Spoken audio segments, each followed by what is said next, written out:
دوستانو ګلمنه خوا او کبده وه الله دې ورسره پوه شي. ما او تا څوک چې په خوشحاله شو، ما او تا څوک چې قضاوت پې وکړو. ګورئ الله تعالی موږ او تاسو دې دنیا ته د امتحان دپاره راوستي وو. الله تعالی موږ او تاسو دې دنیا ته ودرېده.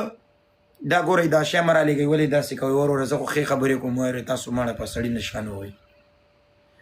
نو الله تعالی موږ او تاسو دې دنیا ته د امتحان دپاره راوستي وو. الله تعالی موږ او تاسو دې دنیا ته د امتحان دپاره راوستي وو. ګورئ که ښه وه هم موږ یې جواب نشو ورکولی، که بده وه هم موږ یې جواب نشو ورکولی. هغه پوه شه خدای حساب کتاب یې ورسره پوه شه. اوس که هلته ورسره ظلم کوي، که زیاتی کوي، ما او تا په دې کې څوک یو چې قضاوت پرې وکړو چې یا الله ته یې پې اسانه که ښه خبره مو د وسه کېږي. ټول ګناهګار یو، خو څوک ډېر ګناهګار دی، څوک کم ګناهګار یو. داسې په دې دنیا راته داسې د مسلمان ټوټه وښیه چې هغه ګناهګار نه. نو اوس مړه ده په مړي پسې خبرې کول د خپل وجود هډوکي خوړل دي. او که ما پسې کنځلې کړي، که بل پسې کړي، که بل پسې کړي، هغه پوه شه خدای پوه شه، جواب به هغه له ورکوي.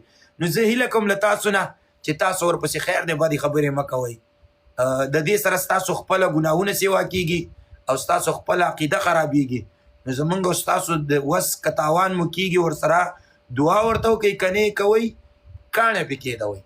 نور د حساب او د کتاب دپاره زمونږ یو خدای شته چې موږ او تاسې دې دنیا ته د حساب او د کتاب دپاره نه د امتحان دپاره راوستي وو.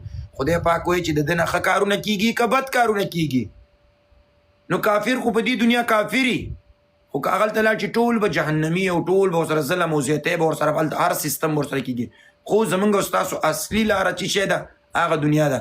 که تاسو ورته اوس ویو چې خدای دې وبخي، که په هغه هلته سخت دی او که راحت یې ستاسو د وجې خدای بخي، خو هغه خپل حساب کتاب ورسره کوي. نو هیله کوم له تاسو نه چې هر څنګه هغه پوه شه والله پوه شه تیږه پې کېدوئ.